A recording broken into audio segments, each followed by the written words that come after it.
Welcome to the Making Sense podcast. This is Sam Harris. Well, there's a lot going on in Iran at the moment in response to the murder of Mahsa Amini. Obviously, I completely support the women and men who are protesting there for their secular freedom. It's quite extraordinary to see what's happening there. So perhaps I'll do a podcast on that. But as it turns out, some years ago, I had a conversation that was highly relevant to this moment with the writer and free speech activist Yasmine Mohammed. We just released this on the Best of Making Sense feed, but I wanted to put it here because it really gets at the underlying issue of women's rights in an unusually complete and personal way. Yasmin's story is being lived and now protested by millions and millions of women in the Muslim world. And it's in light of a story like this that the killing of Mahsa Amini should be understood.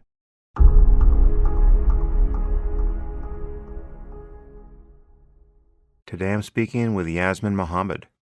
Yasmin is a human rights activist and a writer. She's a very eloquent advocate for women living in Islamic majority countries and in the Muslim community generally, worldwide, and a very effective critic of religious fundamentalism. And her new book is Unveiled: How Western Liberals Empower Radical Islam. And I've been in Yasmin's corner for a little while when she was getting ready to write her book, and it was at the proposal stage. I blurbed her. This is the blurb that appears on the book, but this is a blurb really for her as a person before her book was even written. And I'll just read that here to give you some context. Women and free thinkers in traditional Muslim communities inherit a double burden. If they want to live in the modern world, they must confront not only the theocrats in their homes and schools, but many secular liberals whose apathy, sanctimony, and hallucinations of, quote, racism throw yet another veil over their suffering. Yasmine Mohammed accepts this challenge as courageously as anyone I've ever met, putting the lie to the dangerous notion that criticizing the doctrine of Islam is a form of bigotry. Let her wisdom and bravery inspire you. And so you should. And here Yasmin and I talk about her background and indoctrination into conservative Islam and the double standard that Western liberals use to think about women in the Muslim community. We talk about feminism generally, the validity of criticizing other cultures, and other related topics. So, now I bring you a very brave woman and one of my heroes, Yasmine Mohammed.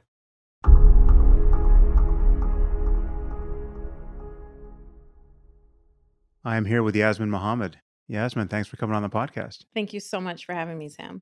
So this has been a long time coming. I forget where I discovered you. Was it Twitter or how did we get introduced? I sent you an email. Just a cold email? Well, I was supposed to do a talk in Australia with Majid about the Islam and the Future of Tolerance documentary.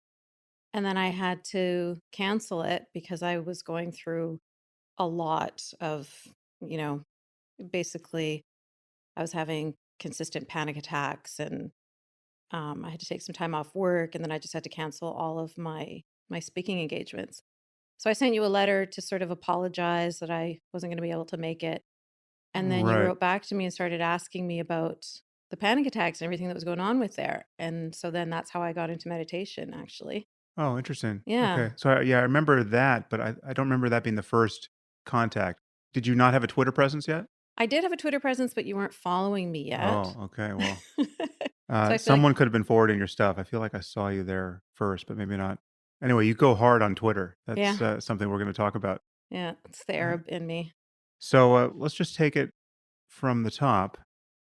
We're talking about your book Unveiled in the end, but let's just start with your story from the beginning. Where did you come from, and what were your parents like, and what was your upbringing like? This is the beginning of your story that has, for better or worse, made you one of the most courageous voices I can name at the moment. So to the beginning, I guess, would be my parents meeting each other in university in Egypt. So my dad's from Palestine and my mom is Egyptian. But Palestinians could go to university in Egypt. It was all covered. Like they were treated as Egyptians, but they weren't given citizenship. So they met in university in Egypt, and my mother's family were very angry at her for marrying a Palestinian because they thought he was so beneath her. But they got married and then they moved to San Francisco together. And they were there during the peace, love, hippie era. And they had my sister, and it was a bit too much peace and love. And so my mom wanted like a quieter place to raise the kids. And so then they moved to Vancouver, Canada, and that's where I was born. Hmm. But then their marriage fell apart in the end anyway. So when I was about 2 years old, my dad, left us, went to the other side of the country. So here my mom is now in a new country, no support system, no community, 3 children, and she's feeling, depressed, vulnerable, sad, lonely, all that Hmm. stuff. And how religious were they at this point? No religiosity whatsoever, Huh. neither of them. They're both grew up very secular. My dad had like zero connection to religion. It was just like a cultural thing. He's very anti-Israel, just being Palestinian, but there's no religious, like him personally, he wasn't Hmm. very he wasn't practicing. And then my mom's all alone. And so she goes looking for a support system, and she goes looking at the mosque for Hmm. community. And at the mosque, she finds a man who is already married, already has 3 children, but he offers to take my mom on as his second concurrent wife. Right. So, you know, she is happy to have somebody take care of her and take care of her kids. And so she's willing to put up with whatever he's dishing out. My dad was abusive towards her. He used to hit her. And this man never hit her. He'd hit us, of course, Hmm. but he never hit her. So she felt like this was a better relationship for her. So she stayed with him as a second concurrent wife. We lived in his basement. And he is very, like, my life changed completely when he entered our lives. So before him, I used to be able to, play with my neighbors' friends. Like we'd play Barbies together. I'd go swimming. I'd ride my bike. I'd go to birthday parties, listen to music, just like a normal childhood. And then once he entered our lives, it was just immediate. Everything is haram. Everything is forbidden. And all of a sudden, my mom started covering her hair, and we had to start reading from this book of this, these words that I didn't understand. And I had to start praying 5 times a day. And I resisted it from the beginning. Hmm. Of course, I missed my old life. I was especially upset that I couldn't play with Chelsea and Lindsay anymore. They'd always come knocking on the door wanting to play Barbies, and I was never allowed to go, and they were never allowed in. You're And going to the same school at this point, or yep, right? but not for long. And then Huh. as soon as the Islamic school was, I mean, it wasn't built, it was in the mosque, but as soon as it was established that we would have an Islamic school and my mom was teaching in it, then I started going there. Was this associated with any religious awakening on your mom's part, or she just needed a man to take care of her, and it was just I just think it was practical and romantic, if that's the right well, I word? don't know if romantic is part of it. I think you practical for sure. And it was a combination of both of those things. So she needed, I think, she was happy to have somebody to take care of her. But then also, she just became a full on born again Muslim. Mm. So she just entered it, like she just jumped all in. It was never, like, if you see her wedding photos, she looked like a Bond girl, like short wedding dress, big, huge beehive. There was a belly dancer at her wedding. And to go from that to the woman that raised me that I remember is just a pretty shocking difference. Mm. And I used to always, you know, resent that. I'd be like, how come you got freedom? How come you got to live like this? Look at your pictures when you were a kid. How come I don't get that life?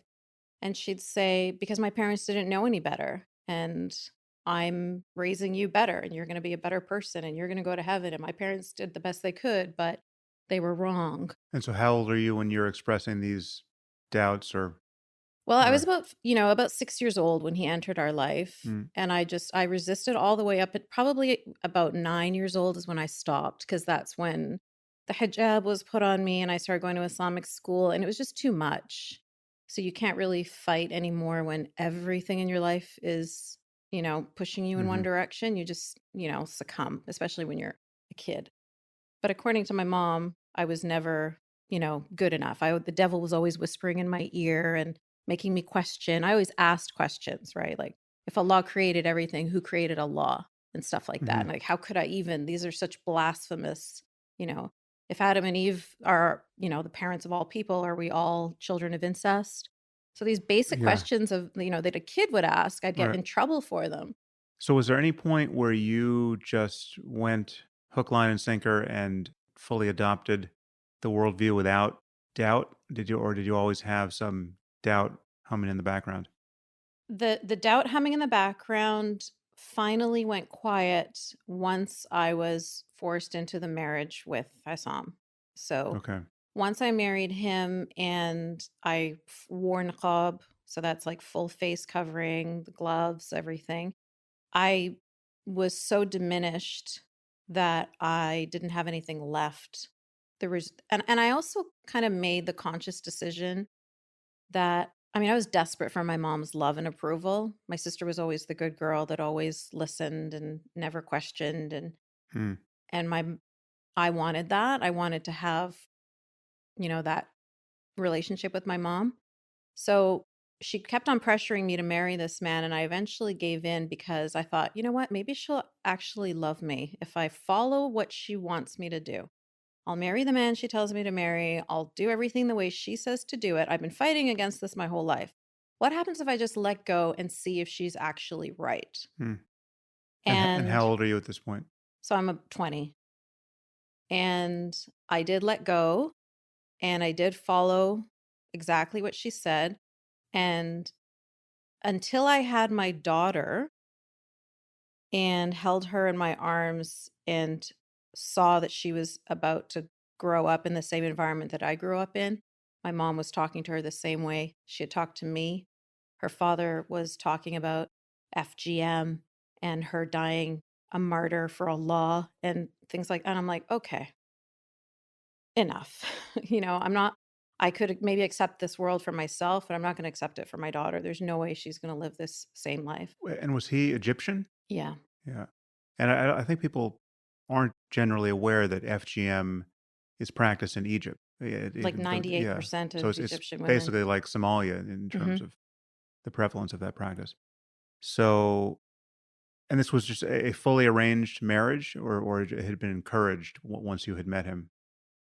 So it wasn't fully arranged in that I didn't know I was gonna marry him my whole life. Sometimes people arrange marriages for their Mm. kids, like, from the get-go. But it was definitely a forced marriage, which is a very common thing in the Arab world. So it's like, "This is the man we want you to marry," and then you basically just get introduced to him. And the woman doesn't need to consent. Like, in Islam, it says, "Silence is consent."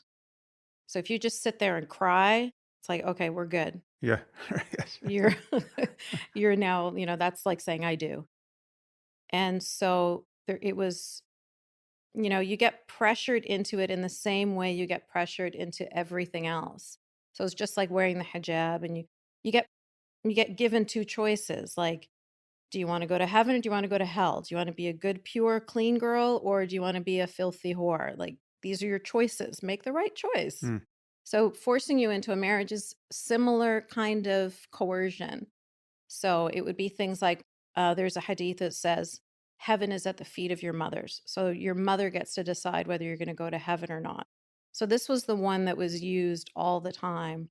And it's a very dangerous weapon for an abusive mother to have. So she would use that one. She'd say, "You're never going to go to heaven unless I approve you to enter heaven. And if you don't marry this man, you will never go to heaven. You will burn in hell for eternity. And you will suffer here on earth because you are no longer my daughter. I want nothing to do with you. I won't even allow you to come to my funeral because I don't, like, as far as anyone is concerned, you're no longer my family. Mm. And then when you die, you'll burn in hell for eternity. So go ahead and make the choice." Yeah. You know? Yeah. Reading your book, it's a fairly harrowing account of what your childhood and adolescence and young adulthood was like. And I think it's useful to differentiate what is just the sheer bad luck of having an abusive and perhaps mentally ill mom, and having married somebody who we'll get into his story in a moment. But that's bad luck that could happen to anyone in any culture, with or without religion. Then there are the cultural practices, which aren't necessarily mandated by Islam and maybe don't necessarily represent every Muslim's or even or most Muslims' experience. And then there's just what is fairly common under Islam, because you can just connect the dots and see that it is mandated or at least encouraged in the texts. So how do you kind of carve out those different Yeah. strands for me? What is just the sheer bad luck of based on the personalities involved, and Mhm. where is the contribution of Islam? Yeah. So the problem is a lot of these elements are sanctioned in Islam. So Islam says, for example, tells a man, if you fear that your wife is, arrogant or disobedient, then, go through these steps and then beat her. So it's not like Allah is telling men, if you fear that your wife, is going to give you any trouble, beat her. Right. So not every single man is going to beat his wife. And not every single man is going to, viciously beat his wife. There's going to be, different men are going to react in different ways. But the problem is the fact that it is sanctioned.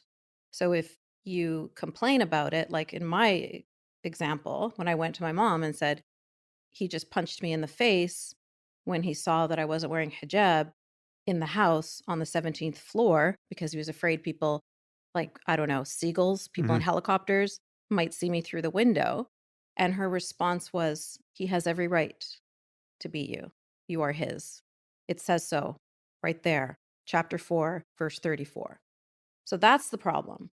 The problem is that it's codified, it's in the religion, and so it can be used in different ways.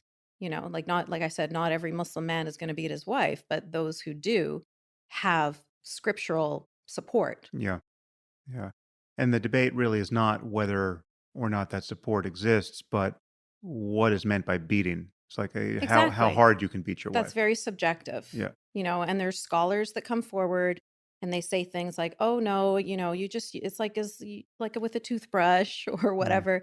But those are just scholars offering their interpretations. As far as the Quran is concerned, it doesn't say that. It just says "Idrabunna." That's it. It offers no, there's no asterisks there. But that's subjective anyway. Like, you don't, it depends on the country that you're in, depends on the environment that you're used to. Yeah, beating is can be pretty bad. Mm. And obviously hitting another human being is a bad thing anyway. And the creator of the universe really should not be sanctioning husbands to be beating their wives. But there's a there's a famous critic of Islam named Hamid Abdus who is an Egyptian German man who had a really great way of describing this. And he says, it's like Allah's at the bar and he had a bit much to drink. Mm. And he's like, you guys should just like beat your wives, man. And his friends, right, the scholars are behind him going, no, no, no, he doesn't really mean that. Yeah. He doesn't actually mean that. He means like with a feather or something. So those are just the scholars trying to soften it up. But at the end of the day, people read the Quran and they quote that verse. Right. So, and you're wearing the niqab at this point? At what point Yeah. did that happen? Hijab was at 9 years old, as far as I could remember. Yeah. And then once I was engaged to him, started wearing the niqab. He got it all delivered from Saudi Arabia. And that really helps in dehumanizing you. That really helps in turning me into a nothing that he can control very easily. It just suppresses your humanity entirely. It's like a portable sensory deprivation chamber. And you are no longer connected to humanity. You can't see properly, you can't hear properly, you can't speak properly, people can't see you, you Mm. can only see them. I mean, just little things like passing people in the street and just making eye contact and smiling, like that's gone. You're no longer part of this world. And so you very, very quickly just shrivel up into nothing under there. Yeah, well, we're going to get to this, but it is amazing how sanguine Western feminists are around this practice. Like, this is just another culture's ideal of how to honor feminine beauty and empower women, who are we to criticize it? We should differentiate the hijab from the niqab. The hijab is just a straight up symbol of female empowerment now in the West. For some reason, people, one, can't see that most of the women on earth right now who are wearing a hijab are not doing it based on some empowerment they felt at an Ivy League institution where they're just going to take the male gaze off them at their own discretion. So they're forced to do it. The consequences of not doing it in many cases are, if not absolutely coercive social pressure, it's actually physical violence.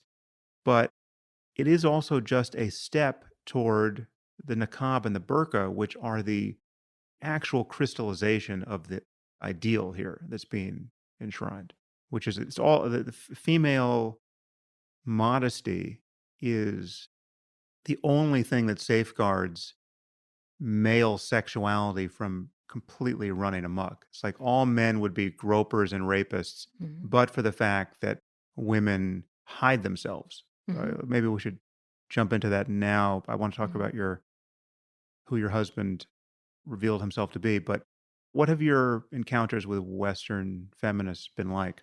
Well, that makes me really sad that they consider Muslim women to be of some other species and that are so completely different from them.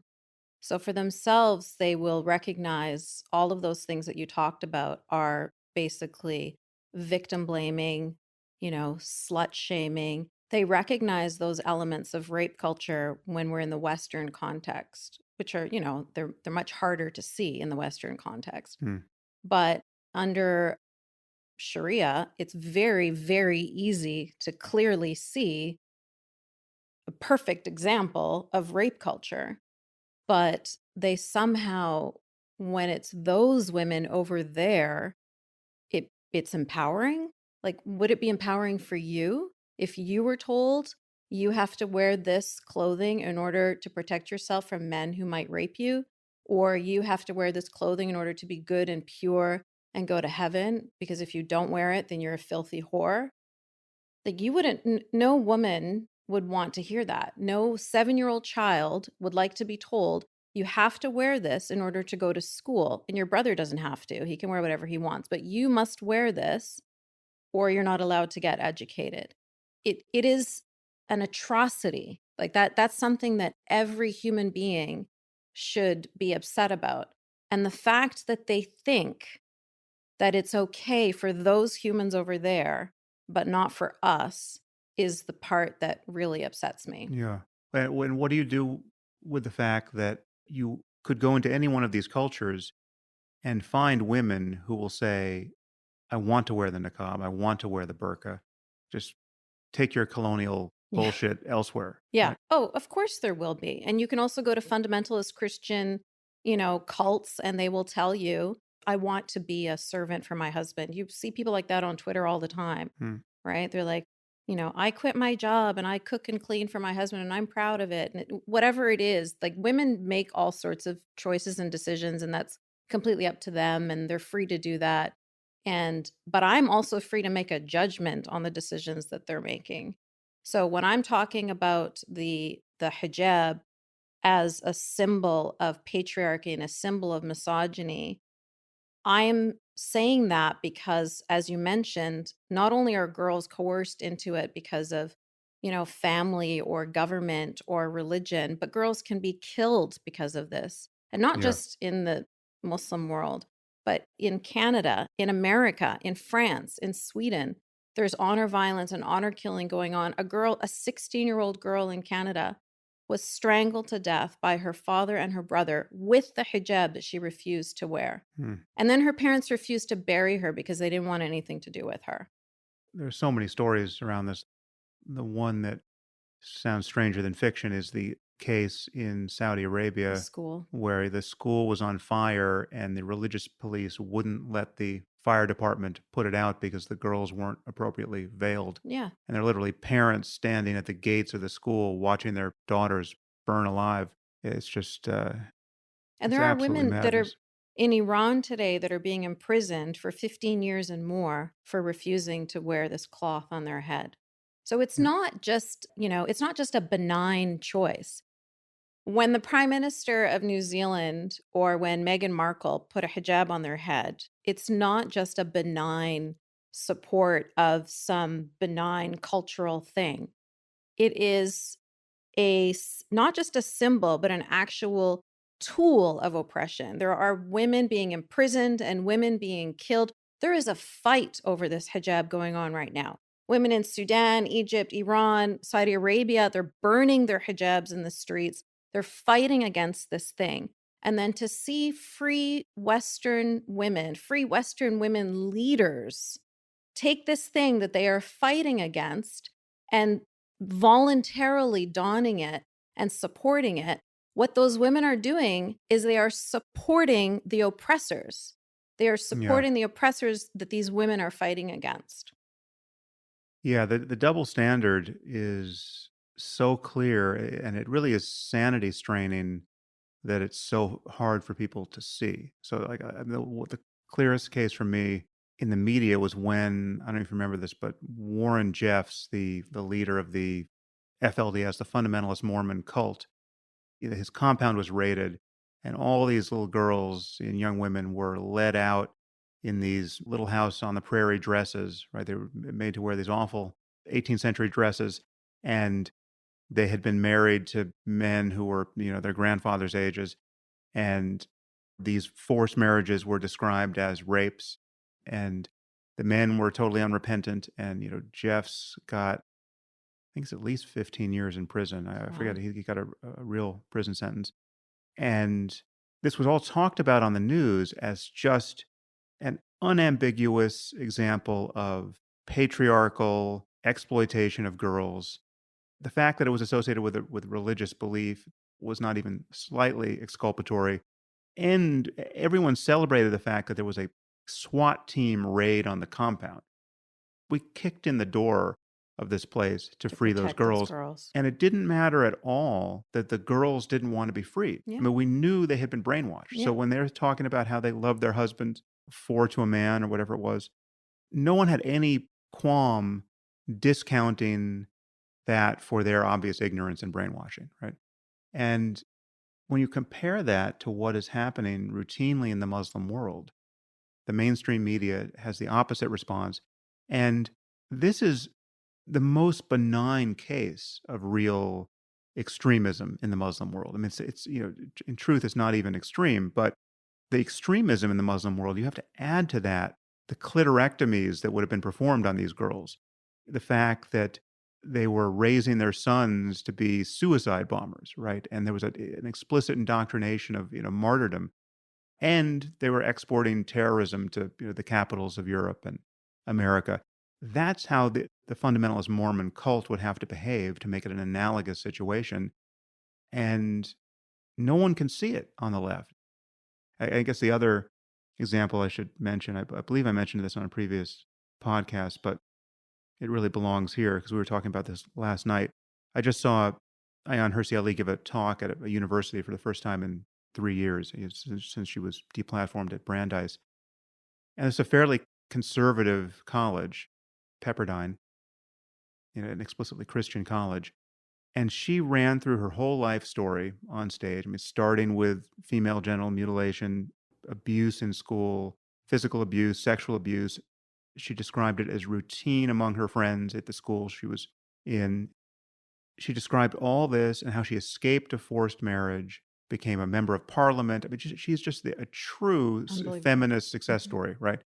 And as she starts to get into a discussion of contemporary politics, I mean, honestly, the edgiest thing she said was, if I were teaching at a university and one of my students said that they didn't want to read a certain novel because it triggered them, I would insist that they read that novel because that's what a university is for. And then I think the other thing she said was, when Me Too came up, she expressed blanket support for it, but she said we have to keep a sense of proportion. There are the Harvey Weinsteins of the world, and then there are people who just put a hand where it's not wanted and you slap it away. She was trying to give some articulating this spectrum of misbehavior that we need to differentiate. And as she's talking about this, again, she had just spent a half hour describing in a background so replete with abuse, patriarchal abuse, that you would think it would have earned her intersectionality points of a sort that you few people have. And I've got these white women students behind me who are beginning to almost heckle her. Right? It was just hissing and laughter among themselves, and then they walked out. It was like, I mean, again, it's another kind of brainwashing. There's a kind of moral panic happening around variables of gender and race on the left that is making it impossible to even parse the statements of a Somali woman, right, who just recapitulated the entire Enlightenment success story of reclaiming secularism and modernity and humanistic values in her own case in a few short years. It's just amazing. So anyway, Yeah, I've I mean, if whinged for a while. Ayan had white skin and had overcome all of those things in the West, she would be celebrated. She would be hailed as a feminist hero. So, I mean, when you were talking before about the difference between that Mormon cult and girls in the Muslim world, I started to tear up because it reminded me of your TED Talk, which I'm going to tear up again. Mhm. That TED Talk to me hit me so hard because it was the first time anybody in like media I'd ever heard somebody care about those girls the same way you would care Mhm. about any other girls. Like the argument you were making in that TED Talk, like these girls in Afghanistan, why are they different than the girls from the Mormon cult? Mhm.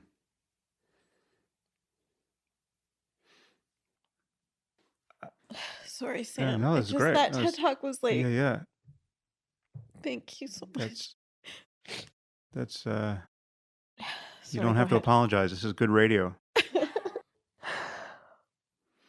Yeah, well, few people notice it, but I actually teared up in that TED Talk.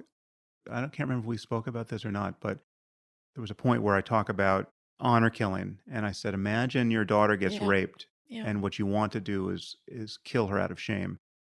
And obviously, I had rehearsed that talk a ton. I mean, unlike any other talk you ever give, a TED Talk is like this memorization feat, right? Where you have to remember every line because you've got a hard time limit and no notes. And so it's a very odd talk to give because you're basically, it's a performance as yourself. I mean, you're not thinking out loud because you really have a script that you've memorized. At least that's the way most people do it and the way I've done both of my TED Talks. And so I knew exactly what I was going to say, and I had done this, a dozen times at least. But I had just been told a couple of hours before going out on stage that my first daughter had taken her first steps. So when I got to that point in the talk, totally punctured me, and I Yeah. actually almost burst into tears. And you can sort of say people who are just watching it as a TED Talk don't tend to notice, but you can see that I have to, like, I'm almost totally derailed in the talk Mhm, at that moment. mhm. And Yeah. yeah, it's You could see that you actually care. That was very evident, and that's why it hit me so hard is because I'm so used to there being this two-tier system of, like, all, girls that matter and then the girls that don't matter. And that was the first time I had seen in the Western world somebody standing up, like, in a TED Talk, speaking up for us as if we were human beings like every other girl on the planet. mm. And that was very evident in your talk. And then, of course, immediately after your talk, you get questioned about it, and Yeah, the yeah. all the predictable things happen. And so, that's a very quick. The wokeness comes to swallow you after Yeah, that. Yes. exactly. Here I am feeling all excited and happy, and there it is. But I just wish that this is why the subtitle of the book, How Western Liberals Empower Radical Islam, like that's what it's all about. I want my liberal friends and supporters and my this is where I see myself. I am in this realm too. So when I talk about liberals, I'm not saying those people over there. I'm saying us over here. We need to look at what we are doing and we need to stay consistent. And if we believe that all humans are equal, then why are we having a different set of, why do we use a different yardstick for these people versus these people? So I feel like if they could see that, if they could understand that, then they would get it. Like, I feel like if they could get the lunacy of, would you celebrate a Mormon underwear on the cover of Sports Illustrated? No, you wouldn't. You would automatically see that that's ridiculous for many different reasons. But then having a burkini on the cover of Sports Illustrated, that's something to be celebrated. Like, I just want them to stay with the thought for 4 more seconds Mm. and just continue on with that and think, okay, why is this celebrated and this is not? Yeah, again, it's very hard to understand how the point doesn't run through and change people's outlook just in real time whenever you have the conversation. So, like an example I occasionally use when I'm getting criticized for judging another culture. Like, and again, I always go to the most extreme, and still that's not extreme enough. So I talk about the Taliban, or I used to talk about the Taliban a lot before ISIS came around. But when I was in this conversation a lot, I would talk about the Taliban, and I would say, okay, well, then I'm starting to agree with you. So what I think I'm going to do is I'm going to send my daughters for a year internship to Afghanistan, right? So they'll have to wear the burqa, and they'll just learn to recite the Quran, and then they'll get beaten if they take the burqa off, and it'll broaden their horizons. They'll just get the full cultural experience. So am I a good father? Is that the right decision, right? And it's considered, I've never seen the point land. Like, Hmm. it's just like it's considered, on the one hand, a low blow, or it just doesn't compute. Hmm. So, like, and you find yourself in this conversation a lot, both on social media and in the world.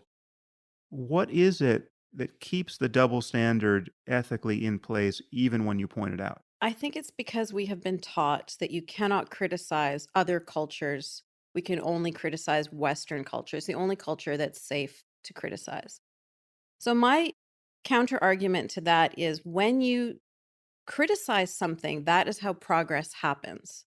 So, Western culture has been criticized a lot. And that's why there's LGBT equality here and women's equality here and all of these progressive, we got rid of slavery, all of these things happen because of internal criticism. That is how progress happens. If you do not criticize things that deserve to be criticized, how will progress happen? So these groups of people that are saying, no, no, no, we cannot criticize the Taliban, or we cannot criticize the fact that Iranian, what the Iranian regime is doing, or Saudi Arabian, or et cetera, et cetera, et cetera. What you're doing is you're saying, we don't want those cultures to progress. They need to stay the way they are, you know, 1400 years ago, the way the religion formed, the way Sharia was formed. This kind of thinking needs to just be fossilized. Now, that is what, again, we've got that two-tier system going on. Like, why don't these people deserve progress as well? Why don't the gay people in those countries deserve to not be executed? Why don't the women in those countries also deserve not free the nipple, but like free the face? Hmm. Like, why don't they also deserve freedom? How are they a different kind of human than you are? Because there are people in those countries that are risking their lives. I mean, America's got, like, live free or die. They embody that live free or die mentality. And they are, I mean, Raif Badawi, just blogging about humanism, blogging about liberalism, gets him whipped in the streets, gets him 10 years in prison. You know, Hmm. I mentioned in Iran, removing a hijab off of your head gets you thrown in prison. In Saudi Arabia, a woman was walking without hijab on, got thrown in prison. I could go on and on and on about these cases. And that doesn't even start to talk about the 12 countries, 12 to 15 countries, I can't remember right now, that will execute people for being gay. Yeah. when Or if being an you are apostate. Yeah. or being an apostate. Yes, if you decide that you don't want to believe in this religion anymore, then you are to be killed. You're given 3 days to repent, and if you don't repent within those 3 days, then you're to be killed. So if we're liberals and we believe in liberal values, why do we only care about the LGBT that are living in close proximity geographically to us? Mm. What about the ones over there? Don't they matter too? Can we talk about them as well? But no, we excuse it over there or we ignore it over there. So how will those countries progress? How will those cultures progress? It's unfair. Mm. We deserve it too. Feminism is universal. It's not just Western or all of human rights. Yeah. So I guess it's a concern about racism and the imbalance of power and wealth between the West and the rest of the developing world. The legacy of colonialism. It's white guilt Yes, it and puts white people in the center of it all. They always wanna be in the center of it all. It always has to be as a result of, as if Arabs were just frolicking in the desert making sandcastles until the white man came along and taught them how to be baddies to each right. other, you Yeah. know? Yeah. Like, please. These things happened, and these things, regardless of Western intervention. Of course, that adds, in some cases, fuel to the fire. But that's not the be all and the end all, America is not the center of the reason for everything that's happening in the Muslim world. There's a whole other world over there that had existed before the West even existed. Yeah. So, and then again, there's this idea that, people need to remember that Islam is the second largest religion on the planet. It's not some little minor, like in America, you've got like 1% or so are Muslims, so they think that it's just a small group that are not Yeah. really, And that not that many people are and so getting the, and hurt it's by it. and the concern is it's a beleaguered minority Yes. in the West It, generally, but especially in a place like America. so that I mean that's probably true, but it is not a beleaguered minority on a global scale. So if you just, expand on that. And the reason why this matters to us over here is because ideas cross borders. They don't just stay over there. So, all of these misogynist ideas and these, all of these things that we're talking about, the honor culture and the honor violence and the honor killing, that doesn't just happen over there. When, those ideas all come here too. I was born and raised in a Western country, in a secular democracy, but I essentially lived under Sharia in my own home and in my own school because we're separated in a bubble from the rest of society. So for me to get out of that world was, infinitely easier than it is for a woman in Saudi Arabia or in Sudan or in Somalia or in Pakistan who's having the same thoughts as I am and the same feelings as I am, wanting to get free. She can't because she's not supported by her government in the way I was, right? She couldn't just go get student loans and get on social assistance or whatever. Like you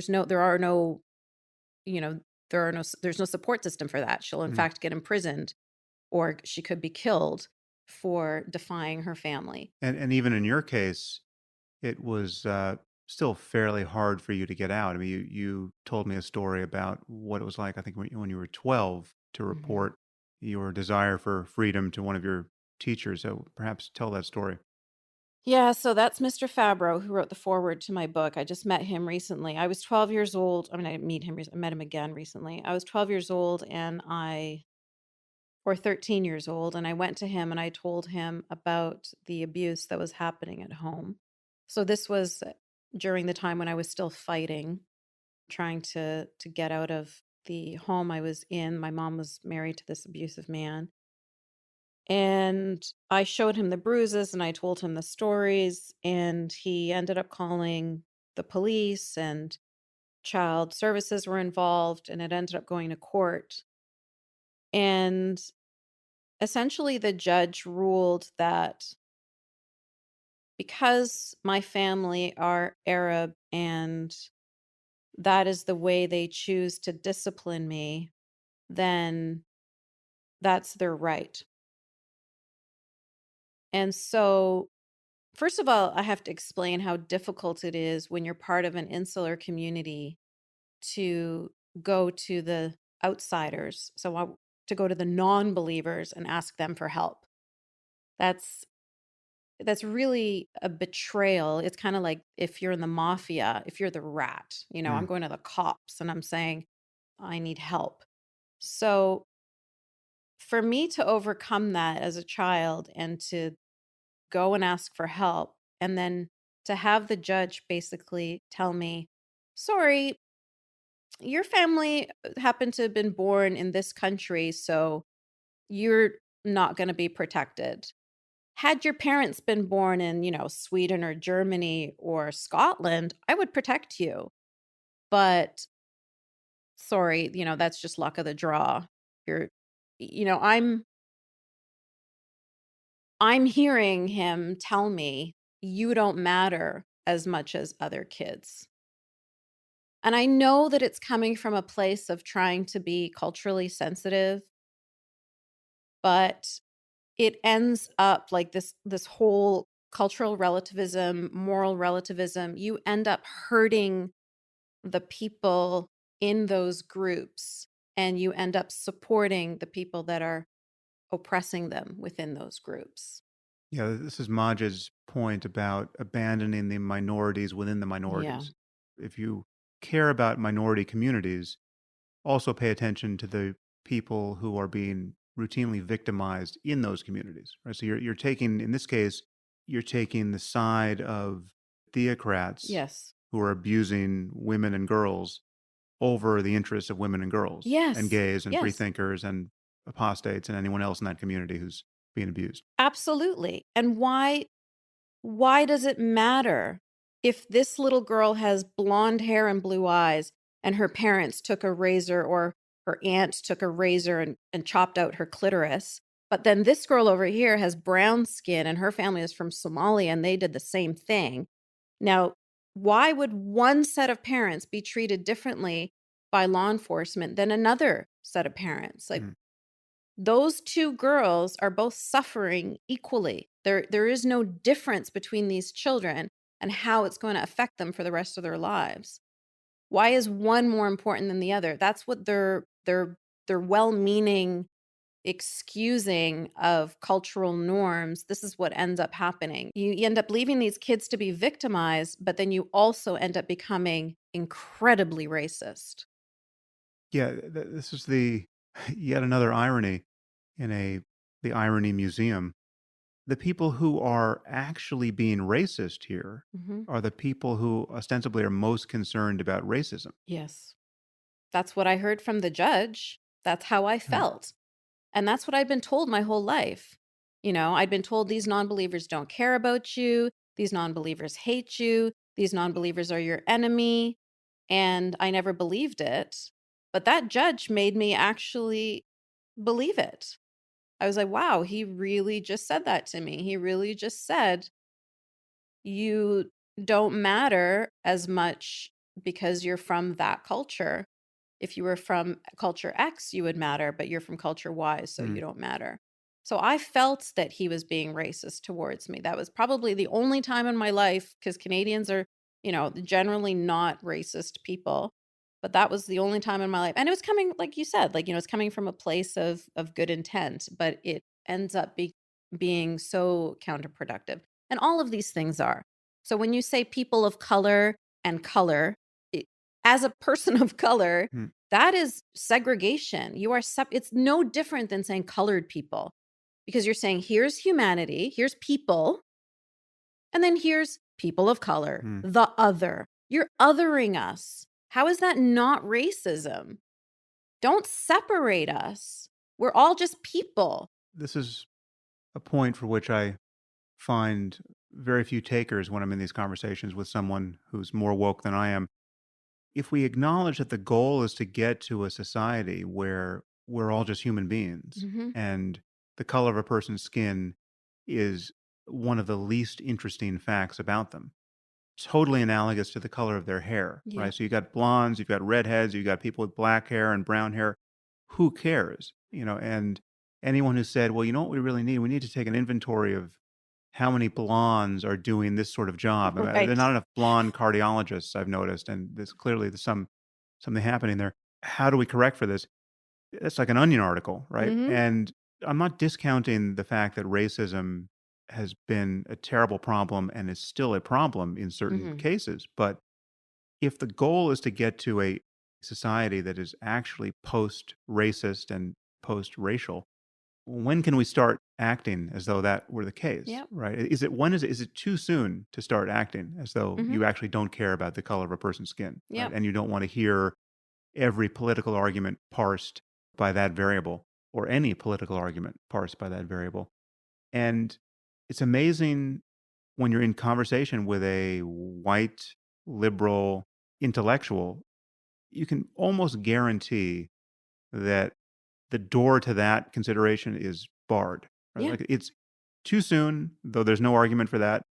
I've even met people who say it's just a false ideal. Race is always going to be the most important thing. So Right? Martin Luther Yeah. King was wrong when he said that we Yeah. should judge a It's a person based on the content of their character versus the color of their skin. exactly. It's a explicit disavowal of that with a clear conscience, and no one seems to notice, Mhm. which is really inconvenient for those of us who are left of center on Mhm. basically every issue, right? So Mhm. this is this great scandal that surrounds people like Ayan, and perhaps you have a direct experience with this as well. That the allies you find when you tell your story of abuse under Islamist theocracy are Christian conservatives, neocons, people on the right who, Who are cl- supporting me for this reasons that I don't support. yeah, but also to take my experience with Christian conservatives, at least these are people who don't doubt the power of religious Yeah. ideas and religious indoctrination. So Mhm. when they run their code with a one toggle switch to Islam, Mhm. they know, okay, I know that ISIS, when ISIS makes their videos and frames it all in religious language, the Christian fundamentalists have no problem understanding what's happening there. Like they Mhm. understand the power of ideas. Mhm. And secular liberals reliably don't. They Yeah. just think that there's got to be another explanation. Yeah. This something else is going on here. This can't be religion. Because they don't understand the power of religion, the power of indoctrination. Speaking of the power of indoctrination, who did your husband turn out to be?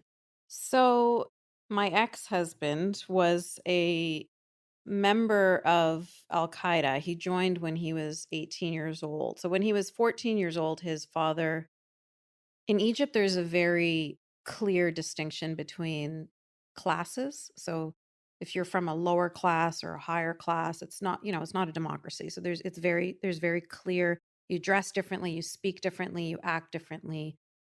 And so when he was growing up, his family, his father, when he was about 14 years old, got a better job and they moved to a better part of town and he went to better schools. So he didn't really fit in because he was coming from the other side of the tracks. And it's not that he was being bullied, but he just didn't fit in with his peers. And those are the ones that the jihadis go around trying to catch those boys. So much like gangs or neo-Nazis, they're catching those boys that are full of aggression. And it's that age of 14 to Yeah. 16 where they're not, they're not cognitively mature, but they're physically able to, they're strong and they're full of testosterone and they're full of aggression. And he was encouraged that if he joined this group of men, that he would reach levels of heaven that no other human would ever reach other than like the prophets. So it was, it's intoxicating. So he joined this group and all of his, his friends at school didn't want to be friends with him, didn't matter because he was friends with these men that were amazing and powerful you know. And so when he was 18, he told his father that he wanted to go to America to study and his father let him go, but instead he went to Afghanistan. And he was with bin Laden. a member of Al-Qaeda for ever since he was a kid, right? So he was trained by him, raised by him, essentially. And eventually he was sent to Canada to be the center of the cell that were here in support of 9/11 to you know to that end. And I What lived, year was this? this was 96. Hmm. So I lived close to the American border. I lived in a city called White Rock. And at the time, you could cross the border with just a driver's license. I mean, you could just say, I'm just going to Bellingham to get some gas or whatever. Like nobody cared. You could cross the border so easily back Hmm. then. And so it was easier for them to come into Canada and then just cross the border versus going into America. And all of this stuff that I'm telling you now, I learned, of course, after we were divorced, like me just going on his Wikipedia page and finding the New York Times articles and stuff like that. So at the time, all I knew was that because he entered Canada. So he's Egyptian, he's coming from Afghanistan, and he's entering Canada with a fake Saudi Arabian passport. Hmm. So that's a lot of red flags. Yeah. Yeah. But then all of a sudden he gets this money sent to him that bails him out of prison and pays for a lawyer. And they've traced that money, and that came straight from bin Laden. He sent somebody from California up to bail him out of prison and got him one of the best lawyers. And the lawyer argued that he doesn't have Egyptian citizenship because Egypt had taken his citizenship away because they knew he was a terrorist. And so he needed to enter Canada as a refugee. It's pretty crazy now to think post 9/11 that he actually was approved as a refugee with all these red flags, Hmm. but who knows what they were thinking. But a part of me suspects that the FBI were already following him. And I'll tell you why I suspect this is because, so as I'm married to him, covered head to toe in black, never leave the house unless I'm with him. But then one day my mom starts to bleed simultaneously from her nose and her mouth, and I call 911 and I go with her to the hospital. This is the first time in our entire marriage that I'm out of the house with him not next to me. Hmm. And my mom not next to me either. I'm alone for the very first time. And that is when I'm approached by CSIS, who are the Canadian CIA. That's when they Wow. approached me, like immediately in the Wow. waiting room. I thought that they were doctors. And so that's why I suspect that they kind of like let him in, like along with CSIS. They said, okay, go ahead, let him into the country and let's just follow him and see what he does while he's here. Because I don't know how they could have found me so quickly. And they sat me down and they told me who I was married to. And I had been lied to. I knew he was in Afghanistan, but I'd been told he used to drive an ambulance. He was a peacekeeper and a paramedic. And that's what he was doing in Right. Afghanistan. He was Right. supporting the Afghani boys that were fighting against the Russians, training the little kids. And, he's just a do-good humanist. And so I learned from CSIS who he really is and the terrorism that he was really involved in. And so, of course, that gives me the kick in the butt I needed to get myself and my daughter away from him. Did you believe them immediately? I believe them immediately. Yeah. Because all of the things that were happening that were making me feel suspicious everything just started to make sense. Everything just clicked. It was just like click, click, click. Oh, okay, that's why this and that's why that. He was always really secretive. I I never like go for like days at a time. I didn't know where he Hmm. was. And he would get like I just I it all made sense to me. There was one time there was a Time magazine that had bin Laden in it, and he flipped out and he's like, "Get this out of the house. Why is this in here? Do you want me to get kicked out of the country?" And I was like, what? Why are you having such a reaction? Like, and then they showed me a picture of bin Laden too, and they're like, were there any issue? Like, has he talked about this Mm. man? And I was like, oh my God, that's the same dude in the turban that he flipped out about when he saw him in a magazine, and just things like that. And plus, it's not that hard of a leap, because I knew that Afghanistan was full of mujahideen. And, for them to tell me that he was a terrorist or that he was a jihadi, it was like, okay, well, that that makes sense, right? Mm. Like, why else would he have been in Afghanistan for all those years? And he was incredibly brutal and violent with me. So the story about him being, a paramedic and Philanthropist. yeah, like that was much harder to believe. Yeah. I mean, so yeah, and I'd already been wanting to get away from him anyway, because, like, as I mentioned to you, I don't know if I mentioned to you but he had been talking about getting my daughter, taking her to Egypt to get FGM Mm. performed on her. And I knew that I needed to get her out, but I just didn't have the courage yet to do it. Like I said, I was a high school education, covered head to toe in black. I was diminished as a human. And so this was the catalyst for me, because he was always talking about taking us and going back to Afghanistan, living in Peshawar, where it was supposed to be this little paradise. And so learning about who he was really pushed me to get us out of there. Mm.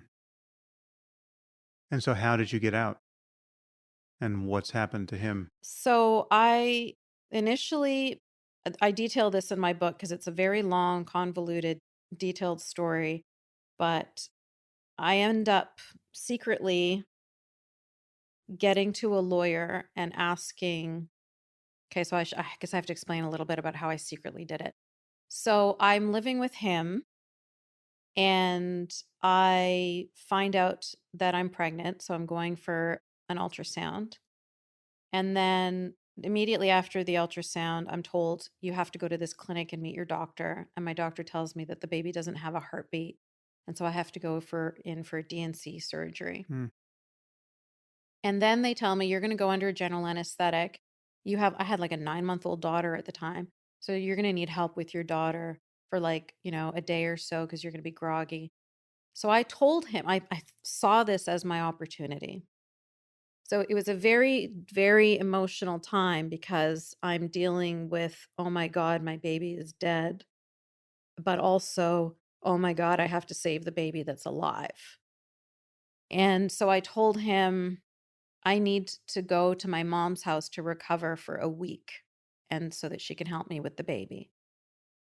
So he wasn't happy about it, but at the same time, he doesn't want to help me with the baby. So he Mm. let me go stay with my mom for a week, because I knew that it would be easier to get away from my mom than it was to get away from him. So now I'm at my mom's house. She gets up in the morning. She teaches at the Islamic school. She's the head of the Islamic studies department there. She goes to school, and I immediately go through the yellow pages, find a lawyer, get on the bus, go to the lawyer. Here I am, like full black, Mhm. everything, carrying my baby with me. And I walk in there, and the lawyer was just like, she's just like an angel. I went to her and I said, I need full custody, I need a restraining order, and I need a divorce. And you can't call me, you can't contact me. And she was just like, right away, like, yes, absolutely, done. Give me all the information you have. We're going to get this done. And she did. And so she couldn't contact me, but I Mm. contacted her to make sure that, everything was going to be okay, and he was going to be served with the divorce papers. How come you didn't contact the police authorities who had first made contact with you? With CSIS, Yeah. I had no way of contacting them. They were contacting me. Mm. And so this was like a little window of opportunity that I didn't even foresee. Yeah. So I just wanted to grab it when it was there. It's kind of, yeah, it was survival. It's just like, boom, you got to just go, Mm. go, go. And so then he ended up coming to my mom's building and just screaming in Arabic, all of these threats and give me back my wife and blah, blah, blah. So of course, like a 6'4" Egyptian man with long dark hair, like nobody's going to open the door for him. And so I called 911 and I'm like, there's somebody screaming. And they're like, yeah, we know. We got like 20 calls. Hmm. Like, we're on our way. And so they came upstairs to talk to me and they explained to me the restraining order only keeps him away from the building. But if I were ever to leave the house and to go somewhere, it doesn't protect me from that. Like, because I don't go to work or school or anything else. So all they can do is say he's like 150 meters or whatever it is radius, cannot come near your mom's building. Is that how a restraining order works? Hmm. In Canada, anyway. That Yeah. that seems to defeat the purpose of a restraining order. Yeah. So I Y- basically went under like house arrest. I arrested myself and I didn't leave that house until CSIS contacted me again and showed me a picture of him behind bars in Egypt. Mm, And then I felt like, okay, he's not going to be lurking around a corner. I can actually leave the house. And that's when I got out and started to apply to universities and started my life over again. But so, yeah, he ended up getting imprisoned in Egypt. He was sentenced to 15 years hard labor. And that was like almost 20 years ago now. So I don't know if he survived or if got out. I sincerely doubt that.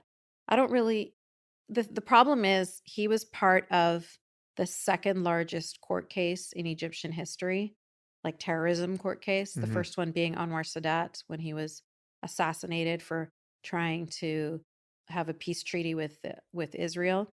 So he was killed for that. That was the largest, of course, and Yeah. Assam's court case was the second largest. So it was very high profile.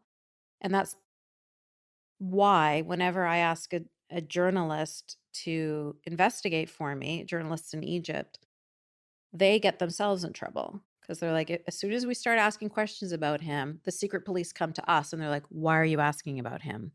Mm, And so I've never been able to get an answer about where he is or if he survived. But Majid Nawaz spent one day in the prison that Assam was supposedly, that had, if he lived, spent 15 years in. And that one day that Majid describes in his book Radical makes me suspect that Assam probably didn't last 15 years mm. because it's a very harsh place. Right. Right. Yeah, that's not where Majid was for 4 years No. in Egypt. No, because he had a British passport, so they moved him out into the other one. Right. So that, they have two systems, right? There's the regular one that the rest of the world sees. And then there's the secret police and the secret prisons and, Yeah. the government ones. Well, so now you're out and you're free and you're getting educated.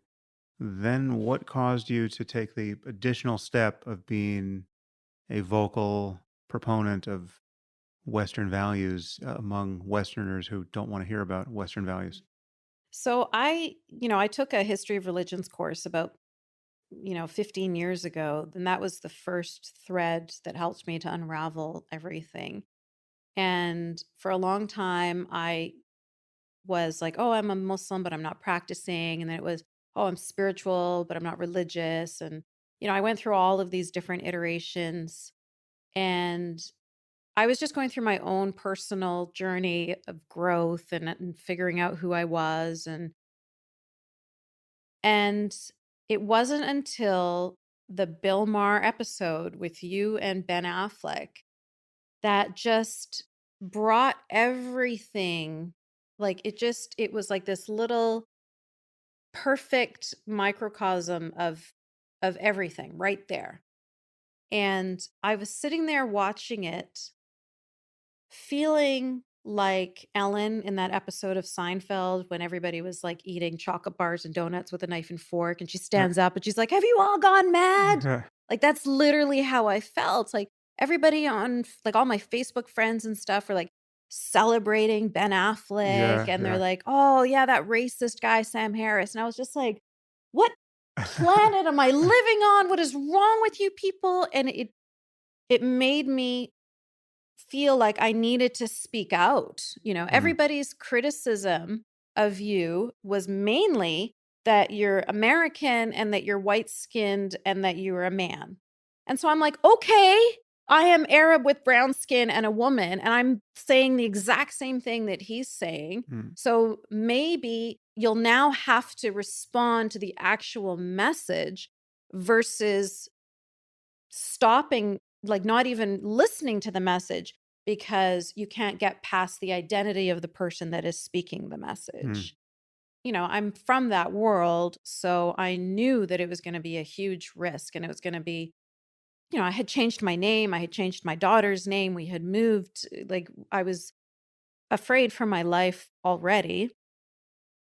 But so when I first started out, I was anonymous and I wanted to just write my book just to sort of throw it out there and say, here is a perspective that you're missing. You know, I've got one foot in this culture and one foot in that culture, and I'm able to let you guys know what the miscommunication here is. Please listen to me. Here's my book, read it, and then just kind of keep myself at arm's length.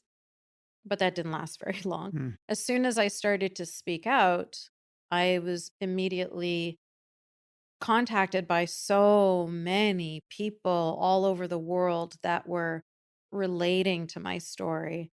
And then I started to feel ashamed that here I am in a free Western democracy, afraid to put my face up and afraid to be vocal when there's people in Pakistan that are like being killed. There's people that are being, you know, hacked to death in the streets of Bangladesh. Mm. And then here I am in Canada saying, I don't want to put my name and face out there. So basically they were asking me to be their voice. Like I can say it, they can't. Please say it for us. And so then I started to do that. And of course, as soon as I started to do that, I started getting attacked by my own people, the Mm. liberals in the West and that was surprising to me. I mean, I saw it happen to you and I knew that that was a possibility, but I really wasn't expecting it to be as vicious as it was. I'm expecting and I'm prepared for all of the viciousness coming from the Muslim community. Of course, they're going to hate me. I'm speaking out against their religion that they hold dear. And so that made sense to me. And they're indoctrinated. And I was that. So I Mm. get that. But I didn't, you know, when it comes from the left, then I have zero patience for it. I have no tolerance. It just gets me like from 0 to 60 right away Mm. because it makes zero sense to me. And it's really hurtful. I think that's the bottom line, is it really hurts because I when I was a Muslim, when I was a fundamentalist Muslim, I believed in all of or I was taught all of these right-wing extremist talking points, right? I was Mm. taught about anti Semitism. I was taught to hate Jews. I was taught to hate gay people. I was taught that women are less than men. I was taught all of these things. And for me to risk my life and risk my daughter's life and fight tooth and nail to get out of that world and come into the light and leave the darkness behind, and then to start to have people in the light attack me it's just a betrayal. It's just really painful. Mm. I don't know how to reconcile that. Like that still makes me really sad whenever that happens. Yeah, we were talking last night. We had dinner last night with Megan Phelps Roper, who was also just recently on the podcast, has a book out, Unfollow, about her experience in the Westboro Baptist Church and her experience leaving it.